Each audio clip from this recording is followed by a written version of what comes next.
Class 8, after a long gap, we are going to enter into your physical science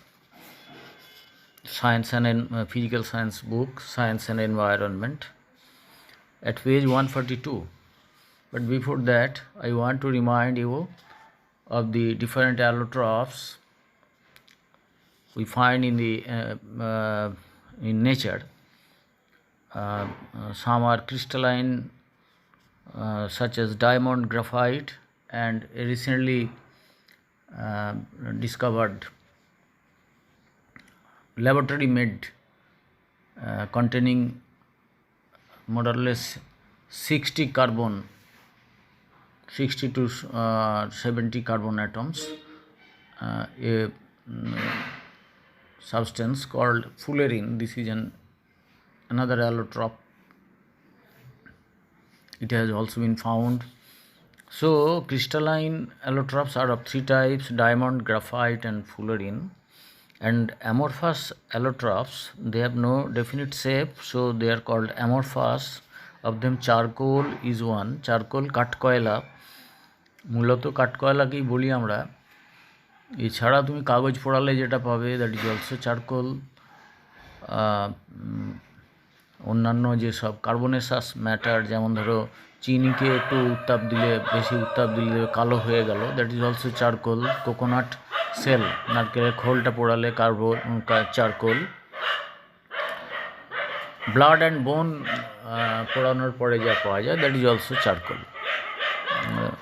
When these are heated in absence of oxygen, charcoal is obtained.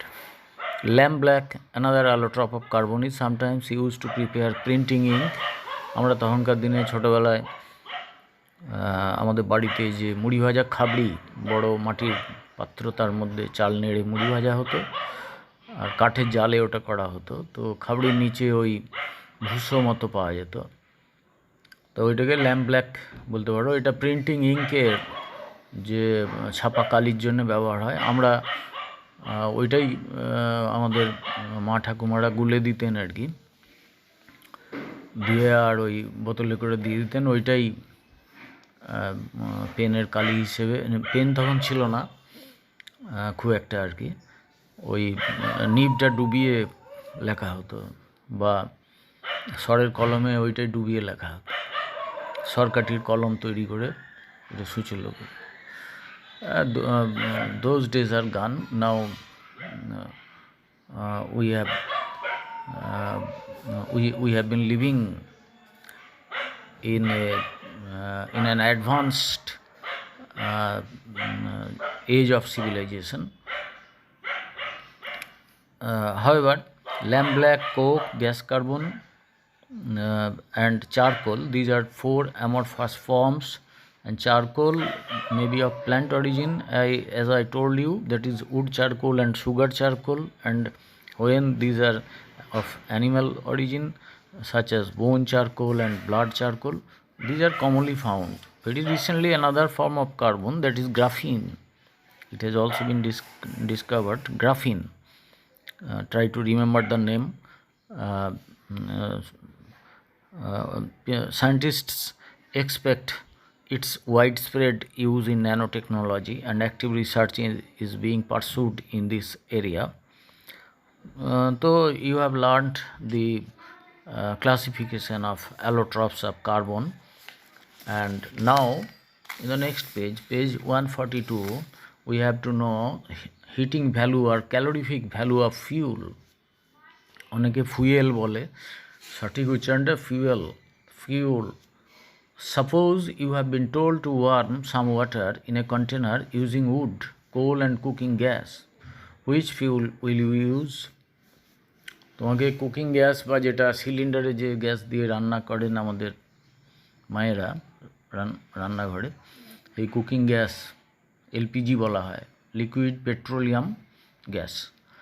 অথবা কোনো এমন একটা কাঠের পাত্র বা কয়লার পাত্রতে যদি তোমাকে বলা হয় যে খানিকটা জল গরম করো, তুমি কি করবে? It appears to be quite difficult for you to say it in a word. তুমি তো ভেবে পাবে না যে সবগুলোই তো দাহ্য পদার্থ, তাহলে কি হবে? since you do not have any idea about the amount of heat generated on combustion of these fuels. তাহলে এই যে I was a bit wrong. You have been told to use wood or coal or cooking gas as fuel, and also you have been told to warm some water. It appears to be quite difficult for you to say it in a word, since you do not have any idea about the amount of heat generated on combustion of these fuels. To make it easier, a comparative graph on the amount of heat generated for combustion of different fuels is given below. Here you will find the calorific value of different fuels. Here the comparison is done among the values of the amount of heat, that is energy, generated on complete combustion of 1 kg of each fuel. If you burn 1 kg of wood or 1 kg of coal or 1 kg of petrol, how much energy or heat you will get? That has been discussed in this diagram.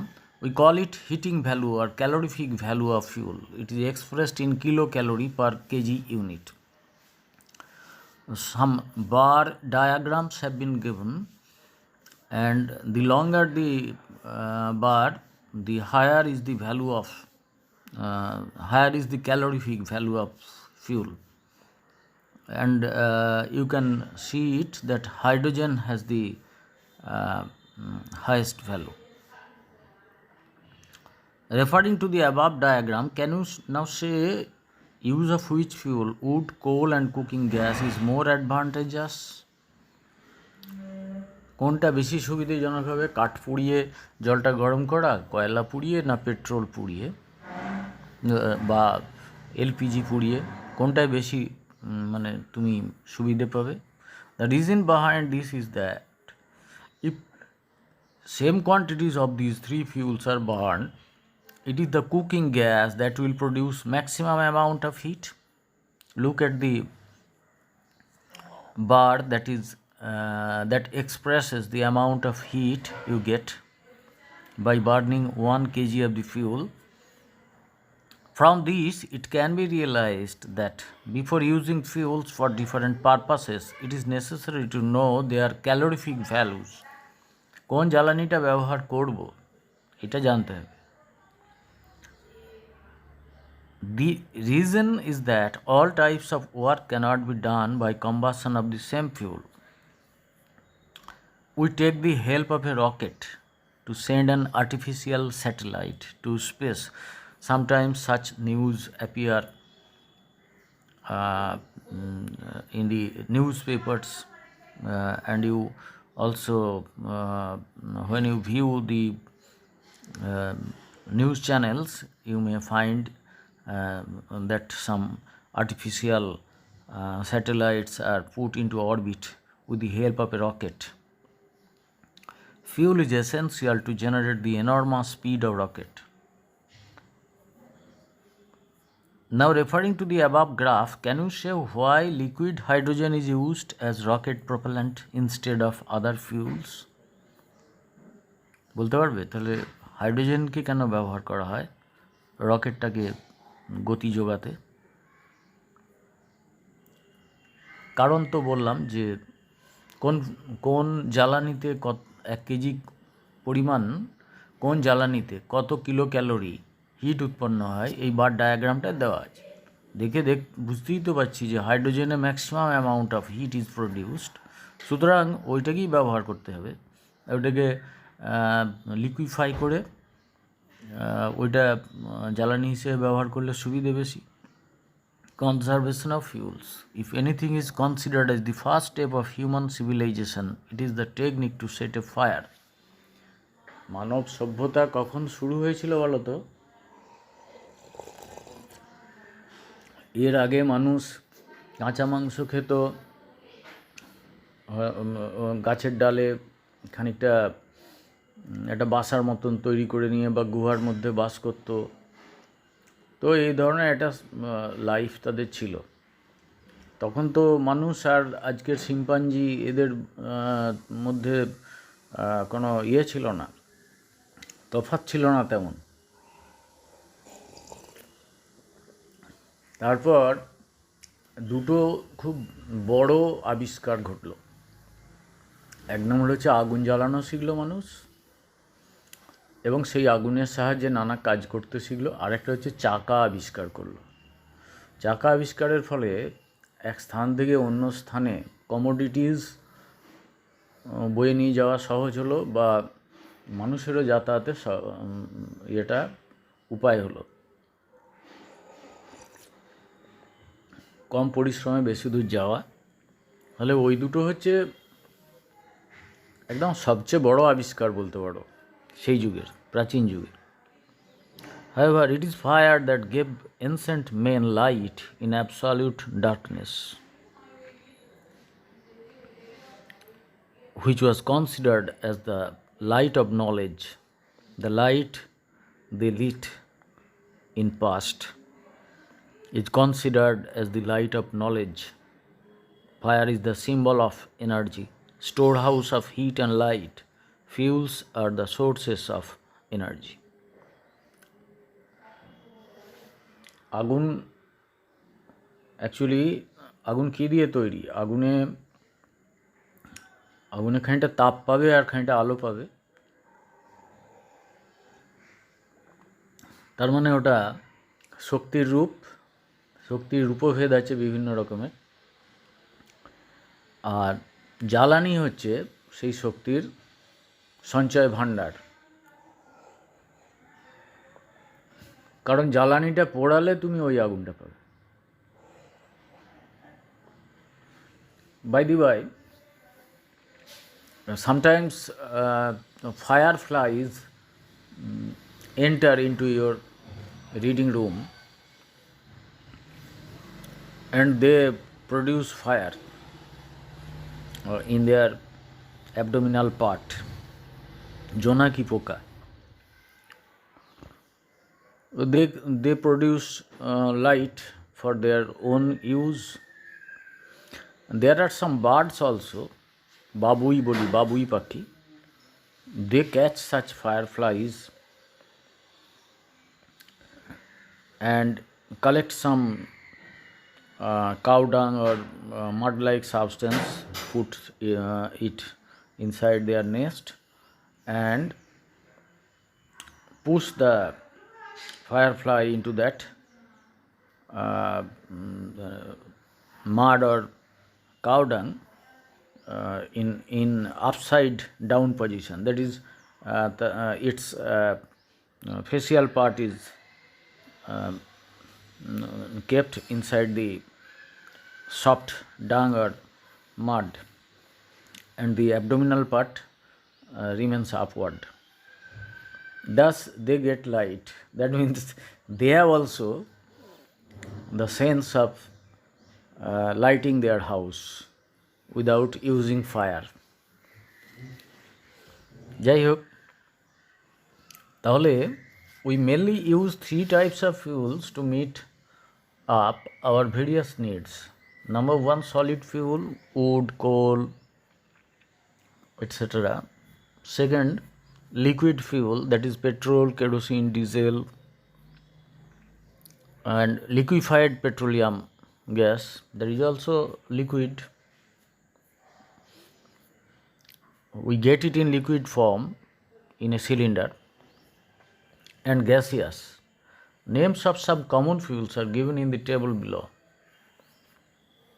And you see their uses. Solid fuel, wood and coal are used for cooking, generation of electricity, preparation of bricks, যেখানে brick ক্লেইন্স আছে সেখানে কয়লা দিয়েই ইটগুলো পোড়ানো হয়। Then liquid, kerosene, petrol and diesel, and gaseous, cooking gas, compressed natural gas, CNG. These are used as fuel of vehicles. যানবাহনের জ্বালানি হিসেবে ব্যবহার হয়। কুকিং গ্যাস, ওটা যদিও গ্যাস কিন্তু অত্যন্ত চাপে এবং অন্য ব্যবস্থায় ওটাকে লিকুইফাই করে রাখা হয়েছে। we find that most of the substances which we use as fuels are fossil fuels. এগুলোকে বলা হচ্ছে জীবাশ্ম জ্বালানি. There is a limited stock of fuels in the mines. খনির মধ্যে এদের সঞ্চয় ভাণ্ডার সীমিত, কয়লা, পেট্রোলিয়াম এসব লিমিটেড স্টক আছে. But the demand of energy is gradually rising with the increase in population. জনসংখ্যা যত বাড়ছে ততই হচ্ছে যে এনার্জির চাহিদা বাড়ছে. More urbanization and ever increasing use of machines have added to the increasing demand of energy. যত নগরায়ন হচ্ছে, শহরগুলো আয়তনে বেড়ে যাচ্ছে, গ্রামের মানুষ শহরে এসে বসবাস আরম্ভ করছে, আরবানাইজেশন হচ্ছে, গ্রামগুলো শহরের মতন উন্নত হয়ে উঠছে, ততই বিভিন্ন যানবাহন এবং মেশিনের ব্যবহার বাড়ছে. যানবাহনগুলো ড্রাইভ করার জন্য এনার্জি দরকার. এনার্জি আমরা ফসিল ফিউল থেকে ব্যবহার করছি. How did the demand of fuel increase with population growth? দেখো, যখন পপুলেশন গ্রোথ হচ্ছে, একদম uncontrolled population growth that is found in our country, এবং সেখানে দেখো মোর এনার্জি ইজ রিকোয়ার্ড. যত মানুষ হবে তত তাদের এনার্জি লাগবে. কী জন্য লাগবে? এক নম্বর হচ্ছে সাপ্লাই অফ মোর ফুড, আরও খাদ্য সরবরাহের জন্য লাগবে. ক্রিয়েটিং মোর, কী জন্য খাদ্য সরবরাহের জন্য লাগবে? যে ফসল ফলাতে হলে পাম্প চালিয়ে মাটির নিচের যে ভৌম জল, যে গ্রাউন্ড ওয়াটার, সেটাকে তুলতে হয় পাম্প আউট করে. তার জন্যে হয় ইলেকট্রিসিটি আর নয়তো পেট্রোল বা ডিজেল ব্যবহার করতে হয় মেশিনে. তো ইলেকট্রিসিটিটা আবার ম্যাক্সিমাম হচ্ছে যে থার্মাল ইলেকট্রিসিটি, অর্থাৎ তাপ বিদ্যুৎ, এবং তাপ বিদ্যুৎ তৈরি হয় মূলত কয়লা পুড়িয়ে. তারপরে হচ্ছে ক্রিয়েটিং মোর অ্যাকোমোডেশন, আরও বেশি বেশি মানুষের ঘর তৈরি করতে হবে যত লোক বাড়বে. আর ঘর তৈরির ম্যাটেরিয়ালগুলো তৈরি করতে হলে সেখানেও এনার্জি লাগবে. প্লাইং মোর ভেহিকলস, আগে গ্রামে দেখেছি যে 7 দিন 10 দিনে একটা মোটর সাইকেল যেত, এবং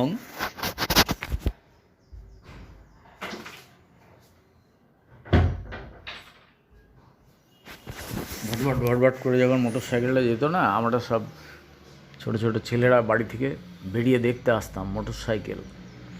এটা আমাদের কাছে একটা অস্বাভাবিক জিনিস যে একটা সাইকেলের মতন বড় চেহারার একটা বাইক, মানে আপনি যাচ্ছে, প্যাডেল করতে হচ্ছে না এবং ভটভট শব্দ করতে করতে ধোঁয়া ছাড়তে ছাড়তে যাচ্ছে. এই নতুন জিনিসটিকে দেখবার জন্য গ্রামের ছেলেরা সব ঘর থেকে বেরিয়েছে দেখতে প্রথম. কেননা তখন 2-4টে গ্রামে হয়তো কোনো ধনী ব্যক্তির একটি মোটর সাইকেল আছে. এখন তুমি লক্ষ্য করো ঘরে ঘরে মোটর সাইকেল, একটা নয় একাধিক, এবং গ্রামেতেও তাই. এই একই কারণে জনসংখ্যা বাড়ার জন্য বাস, ট্রেন সবই বাড়াতে হয়েছে. রানিং অফ মোর ফ্যাক্টরিজ, এবং তাদের পণ্য সামগ্রী, তাদের ভোগ্য পণ্যগুলো সরবরাহ করার জন্যে, যোগান দেওয়ার জন্য আরও বেশি বেশি ফ্যাক্টরি তৈরি করতে হচ্ছে. To cope with the need we are compelled to depend on the energy obtained from combustion of fuels. এই জীবাশ্ম জ্বালানি যেটাকে বলছি, জীবাশ্ম কাকে বলে? Fossil. What is a fossil? Fossil হচ্ছে যে long ago due to earthquake or any natural calamity, huge forests were buried underground deep into the soil, and there, with the aid of heat of the middle core of this earth and pressure of the upper layer of the earth crust, those trees and plants, they all got converted into fuels, যে মস জাতীয়, যে তখন খুব fern জাতীয় গাছের বন ছিল পৃথিবী জোড়া, সেইগুলো মাটির নিচে চাপা পড়ে দীর্ঘকাল যে ভূত্বকটা তার চাপ আর পৃথিবীর যে মধ্যভাগের উত্তাপ, এই দুয়ের কবলে পড়ে সেখান থেকে এক্সট্রাক্ট হয়ে তেল তৈরি হয়ে গেছে। সেটাকে পেট্রোলিয়াম বলে। যেটা পেট্রোল আমরা দেখি, এইটা সেই পেট্রোলিয়াম থেকে বৈজ্ঞানিক পদ্ধতিতে এক্সট্রাক্ট করা হয়। পেট্রোলিয়াম থেকেই পেট্রোল, ডিজেল এই সমস্ত এক্সট্রাক্ট করা হয়। তার মানে এই ফুয়েলগুলো অ্যাকচুয়ালি ফসিল থেকে সৃষ্টি। ফসিল মানে বহু যুগ আগে কোনো চাপা পড়া জীবদেহ যখন হয় স্টোনিফায়েড হয়ে যায় অথবা ওই রকম লিকুইফায়েড হয়ে যায়, তো সেগুলোকে আমরা ফসিলস বলি, জীবাশ্ম বলি। তার উদাহরণ হলো কয়লা, আবার পেট্রোলিয়ামটাও fossil fuel. A statistics shows that out of the total amount of fuel burnt by man till now, only 10% of it was burnt till 1900 AD, while the rest 90% was burnt in the last century. চিন্তা করো যে 1900 শতক পর্যন্ত, 1900 সাল পর্যন্ত আমরা এই মাটির নিচে জমে থাকা ফসিল ফিউলের 10% মাত্র খরচ করতে পেরেছিলাম, কিন্তু 2000 সাল পর্যন্ত আমরা 90% খরচ করে দিয়েছি। তার মানে আর তো বেশি নেই। From this it becomes evident how terribly the modern human civilization needs fuel. এই যে ফসিল ফিউল যদি এক্সহস্টেড হয়ে যায় আর যদি না থাকে, আর থাকলেও এই বর্তমান যে টেকনোলজি আছে, যে খুব চাপে থাকা ফিউলটাই গাস আউট করে বেরিয়ে আসে বিশেষ ব্যবস্থায়। এবারে যখন সেটার অনেকটা তুলে নেওয়া হয়, তার ভেতরে চাপ কমে যায়, তখন আর ওই পেট্রোলিয়ামটা বেরোতে চায় না। তো তাহলে আমাদের জ্বালানির খুব দরকার। A question therefore arises, how long can we use the rest of the fuels to maintain the supply of this enormous amount of energy, that is to conserve fuels? তাহলে আমাদের যে জ্বালানি, যেগুলোর কথা এতক্ষণ আলোচনা হলো, এখন তো ভাবতে হচ্ছে যে আমাদের ওই জ্বালানিতে এই সভ্যতাকে কতদিন আর এগিয়ে নিয়ে যাওয়া যাবে, কতদিন এই সভ্যতাকে ধরে রাখার জন্যে যে এনার্জির প্রয়োজন, সেই এনার্জি আমরা এই ফিউল থেকে পাবো। To conserve fuels we need to focus on certain aspects. তাহলে এর ব্যবহার একটু আমাদের কমাতে হবে। We know that plants buried under the soil at different times millions of years ago were converted into coal. একটু আগে আমি বললাম, some of these are of very high quality while others are of low quality, but we have not paid attention to the necessity of their use, and so much of their better quality coal has been used in less important sectors, even for cooking. যে ভালো যে কোলটা, ভালো কয়লাটা, যেটা বেশি energy produce করে, উৎকৃষ্ট, সেটাকে আমরা রান্নার জন্য খরচ করে ফেলেছি। আজকাল ঘরে ঘরে গ্যাস সিলিন্ডার হয়েছে, তখন ওইসব ছিল না। আজ থেকে 10 বছর আগেও ওই গ্রামে গঞ্জে গ্যাস সিলিন্ডার ওইসব ছিল না তেমন। তো কয়লার জ্বালানিতেই হতো। এখনও শহরের বিভিন্ন জায়গায় কাঠ এবং কয়লাতেই গুলেতে রান্না হচ্ছে, আমি দেখতে পাই বস্তি এলাকায় গরিব মানুষের বাড়িগুলোতে। আবার অনেকের বাড়িতে গ্যাস আছে, কিন্তু গ্যাসের দাম বৃদ্ধি পাওয়ায় তারা সেটা কিনতে পারছেন না, তার ফলেও সেটা বন্ধ রেখে এইসব ব্যবহার হচ্ছে। তাহলে এই যে কোয়ালিটির যে কয়লা, সেটাকে আমরা রানতেই খরচ করে দিচ্ছি। There are other some sectors like thermal power plants where supply of high grade coal is very essential. High grade coal should be conserved only for such purpose. এই যে উচ্চমানের যে কয়লাটা, এটা কেবলমাত্র তাপবিদ্যুৎ কারখানার জন্য সংরক্ষিত রাখা উচিত। In fact, it is to be seen whether any other equivalent fuel can be used. আর সমতুল কোনো জ্বালানি আমরা ব্যবহার করতে পারি কি না সেটা দেখতে হবে, আমাদেরকে ভাবতে হবে। In thermal power, look at the right side shaded part. In thermal power plants, water is boiled by heating, and the steam so produced sets the turbine blades into motion. You look at page 145. At the bottom there is a windmill. You see, wind energy is used.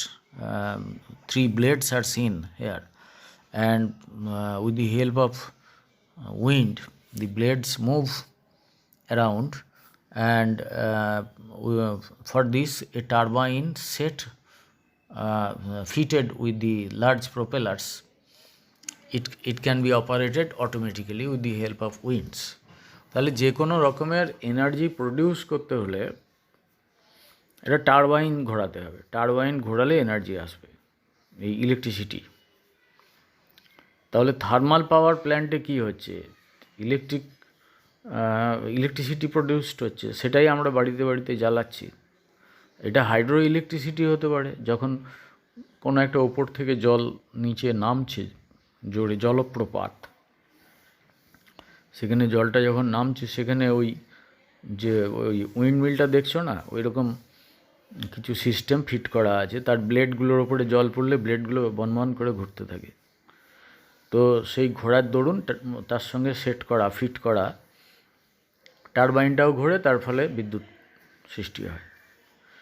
আবার thermal power প্ল্যান্টে কী হয়, যে জলকে ফোটানো হয় সেটা বাষ্প হয়, সেই ফোটানোর জন্য কয়লা পোড়ানো হয়, সেই বাষ্পটা আবার ওই মানে বেরিয়ে আসে, যে স্টিমটা হয়, so produced sets the turbine blades into motion, দিয়ে ওই টারবাইনের ব্লেডগুলো ঘোরায়। তাহলে এই ধরনের এনার্জি সব ক্ষেত্রেই আমরা দেখছি, সোলার এনার্জি ছাড়া, যে এগুলোতে ওই টারবাইন ঘোরাতেই হবে। So the water will boil slowly and insoluble substances in the water will be precipitated in the boiler. যদি low grade coal produces less amount of heat, কারণ হচ্ছে যে তার তাপ উৎপাদন ক্ষমতা কম, তখন কী হবে, ধীরে ধীরে জলটা ফুটবে এবং অনেক অদ্রবণীয় পদার্থ ওই বয়লারের মধ্যে জমে যাবে। বয়লার মানে সেই বয়েল মানে ফোটানো, যে পাত্রটার মধ্যে ফোটানো হয়, that is a boiler. It affects the boiler and less steam formation means production of less electricity. তাহলে লো গ্রেডের কোল ইউজ করলে less electricity will be produced. The refining of coal is called coal washing. এবারে কয়লাকে যে refine করা হয় সেটাকে বলা হচ্ছে coal washing. In this way a low smoke and low ash coal can be produced after separating various impurities present in কোল। কয়লার মধ্যে থাকা অনেক রকমের ইম্পিউরিটিস মানে অন্যান্য পদার্থ মিশ্রিত হয়ে আছে যেগুলো, সেগুলোকে রিমুভ করে যদি কোলটাকে ওয়াশ করা হয়, যে পাওয়া যাবে, তখন হচ্ছে সেই কোল থেকে বেশি হিট পাওয়া যাবে। Till 2017 19 coal washeries are in operation in India. এরকম বিভিন্ন কোল ওয়াশ করা হয় যেখানে, সেগুলোকে বলা হচ্ছে ওয়াশারি।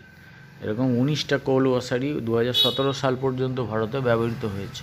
In the coal mine areas it is often found that a large quantity of coal gets wasted during mining. খনন কাজের সময় প্রচুর কয়লা নষ্ট হয়। And some portion is turned into dust. কিছু অংশ ধুলো সৃষ্টি করে ডিউরিং মাইনিং অ্যান্ড ট্রান্সপোর্টেশন, এবং পরিবহনের সময়। Sometimes due to negligence underground fire is spread in coal mine areas. কয়লা খনি অঞ্চলে কোনো রকম আগুন জ্বালানো চলে না, সুইচ অন অফ করা চলে না, মোবাইল ফোন ব্যবহার চলে না। এইসব জায়গায় কোনো রকম নেগলিজেন্স হলে হয় কি, যে কয়লা খনির ভেতরে যে গ্যাসটা থাকে, সেই দাহ্য গ্যাসটা জ্বলে ওঠে এবং ভেতরের আন্ডারগ্রাউন্ড যে ফায়ার একটা সৃষ্টি হয় সেটা বিস্তীর্ণ অঞ্চলের কয়লাকে আস্তে আস্তে পুড়িয়ে ফেলে, মানে নষ্ট হয়ে যায় কয়লাটা। Underground reserve of coal is thus destroyed, so precaution is necessary in coal mines. In coal refineries, low grade coal is converted to a high grade one to make it more useful. নিম্নমানের কয়লাকে উচ্চমানের কয়লায় তার ইম্পিউরিটিসগুলোকে বাদ দিলে উচ্চমানের কয়লায় পরিণত করা যায় coal রিফাইনারিতে। In this manner such coal can be used in those sectors where it had limited use. যে সমস্ত ক্ষেত্রে কয়লা কম প্রয়োজন হয় সেখানে এই ধরনের কয়লাকে, নিম্নমানের কয়লা ব্যবহার করা যেতে পারে। A large and low cost transportation of petroleum is water transport. সবচেয়ে কম খরচের পেট্রোলিয়াম পরিবহন ব্যবস্থা হলো জলজ পরিবহন ব্যবস্থা, মানে জাহাজ ভর্তি পেট্রোলিয়াম। অন্য দেশ থেকে, ধরো সৌদি আরব থেকে কি আমেরিকা থেকে আমরা যে তেল কিনি সেগুলো জাহাজে করে আসে। But sometimes carelessness spills oil in rivers and seas. জাহাজে আস্তে আস্তে কখনো কখনো জাহাজ লিক হয়ে যায়, জাহাজ ডুবি হয়ে যায়, তখন সেই huge amount of tonnes of petroleum সেগুলো স্পিল হয়ে, মানে লিক করে বেরিয়ে আসে, দিয়ে সমুদ্রের জলকে দূষিত করে ফেলে, তার উপরে ভাসমান হয়ে থাকে। As a result precious oil is wasted. তার ফলে একদিকে সমুদ্র দূষণ হলো, একদিকে মূল্যবান তেলটাও নষ্ট হলো। It also affects marine life. আর সমুদ্র দূষিত হওয়ার ফলে সামুদ্রিক প্রাণীদের, সামুদ্রিক উদ্ভিদদের জীবন বিপন্ন হয়। You may have seen such news in newspapers or in television. This loss can be avoided by careful attention. যত্ন নিলে এইগুলোকে এড়ানো যায়। Better quality fuel can be produced from coal. কয়লা থেকে উচ্চমানের জ্বালানি আমরা পেতে পারি, স্পেশালি দি লো গ্রেড কোল।